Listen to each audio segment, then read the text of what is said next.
Hey guys, Troy Francis here in Las Vegas. Las Vegas, Thursday night, and the party is pumping. So I'm just walking through the MGM Grand at the moment. I'm going to go out for a drink. I've just done the Access Vegas show with Rollo Tomassi and Michael Sartain and a bunch of, and Adam Sosnick, of course, was there as well from Valuetainment, very cool guy, and a bunch of lovely ladies. And we had a great show, and I just thought I would record a little video, sort of, not like reacting to the show, because I don't have the video or anything like that, obviously, but just kind of like talking a little bit about my impressions of the show, bloody blah. Overall, it was a great time. Rollo, obviously great guy, worked with him for a long time. Mike Sartain, another great guy, incredibly intelligent, very, very astute, very articulate, etc., etc. I figure out we're going now. And Adam Sosnick, again, met him fairly recently when I was on the show, Valuetainment or Valuetainment Money, the Sodscast. Very solid guy, and a bunch of girls. And yeah, man, I mean, look, these things are always a bit of a shit show, to be honest. And that is the great value of these shows, right? That's what makes these shows so great, because they can get very heated, they can get very sort of loud. Everyone's trying to get in, everyone's trying to make their points. Some people are clip farming like me. Obviously, that's what, you know, you're there, you want those good clips, you want to say some cool stuff that you can put into videos later.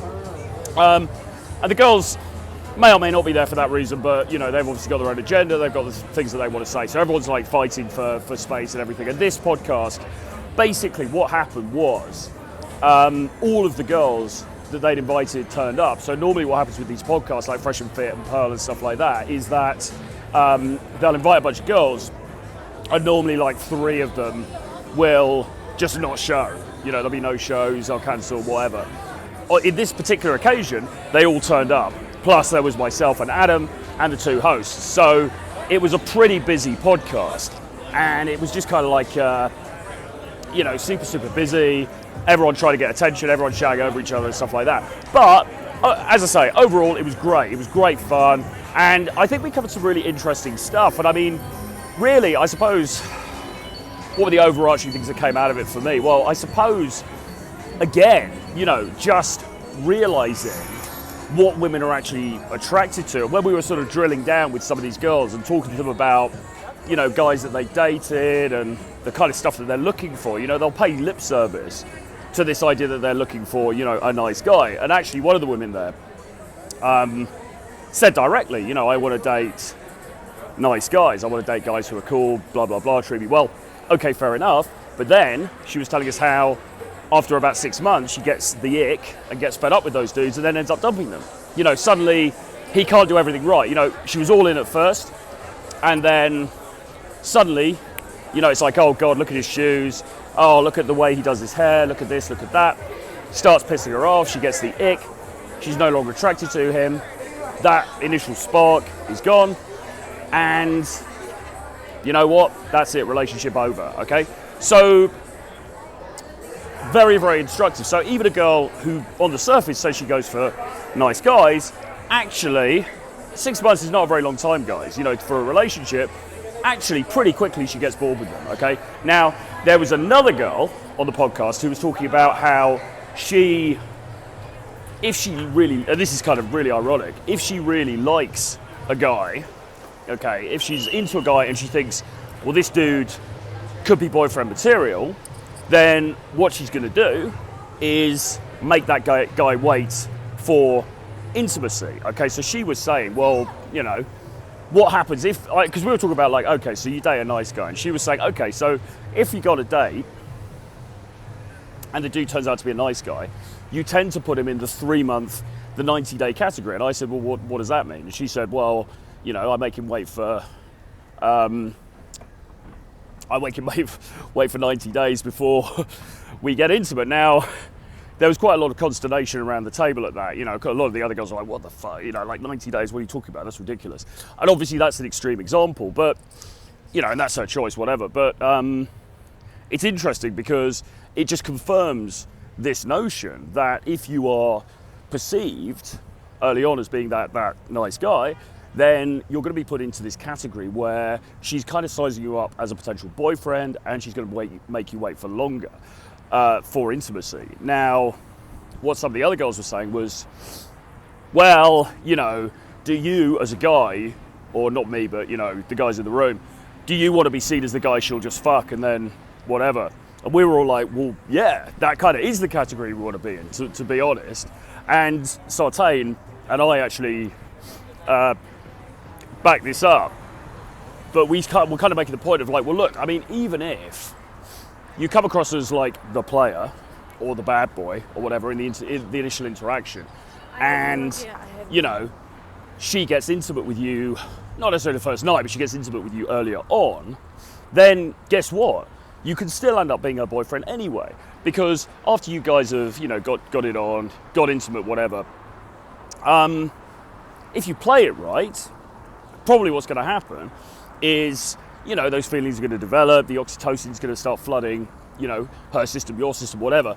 You tone down your playerness just a little bit, and, you know, you can easily, or relatively easily, you can transition to being more like the boyfriend character, okay? So you kind of get what the guy who's waiting 90 days may have wanted anyway, or what she may have wanted from that dude. You know, you get the intimacy, which, let's face it, you know, most guys would like a bit of intimacy. So you get that, and then you also will get the, if you want it, you can also transition and get the boyfriend status as well. So there really is no downside to that strategy of, how can I put it in a non-crude manner, coming across in the initial stages as a bit of a player, a little bit of a bad boy, a little bit of an F-boy, as the kids like to say these days. There's really no downside in presenting yourself like that, because what you don't want to do is end up being in the wait for 3 months category. I don't think most people watching these videos would want that. I mean, correct me if I'm wrong, but that's not the impression that I get. So, a couple of really interesting points there, you know. And I was saying, well, basically, guys, you need to be your most toxic self, and I kind of got shouted down. And obviously, I was joking a little bit, but unfortunately, you know, this is the world we live in, unfortunately, and it would be so nice, it would be so great if we could all just be the nice guys that we probably all deep down want to be, and we probably were. But Sartain, again, made a great point, which was that the reason that men are the way that they are, and the reason that, you know, women complain a lot about men and their toxic traits and stuff, but guess what? Why are they like that? Well, they're like that because they are women sexually select for those characteristics. And he made a very good point, which was that, you know, if you guys all stopped selecting sexually for those characteristics, then overnight you'd have a world filled with nice guys as opposed to players. But, you know, sadly, we've been taught by bitter experience that strategy doesn't tend to work, so people tend to take the opposite strategy instead. Anyway, there was a lot to chew on. It was super cool, it was a great experience, and I'm going to be getting some clips from it and putting them out on the channel, so you can have a look, and if you don't want to, I mean, obviously just watch the whole thing. I'll link it below. It's on Rollo's channel, Rational Mail, it's on Mike Sartain's channel, and it's also on the Access Vegas channel as well. So have a look at that.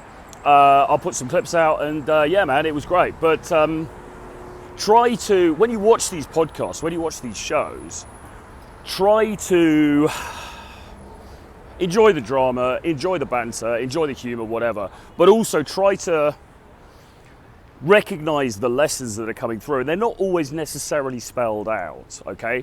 You know, I sometimes when I'm on those shows, I'll try and say, okay, so what we can take from this is X, Y, and Z, but it's not always spoon-fed to you in that way. Sometimes you've got to read between the lines and think, okay, so what's actually being communicated here? What are these women saying? What are these women communicating about what they actually want, what they're actually attracted to? Not in a, you know, not what they say they want, but what are they, you know, what's being sub-communicated here, all right? That's the important thing.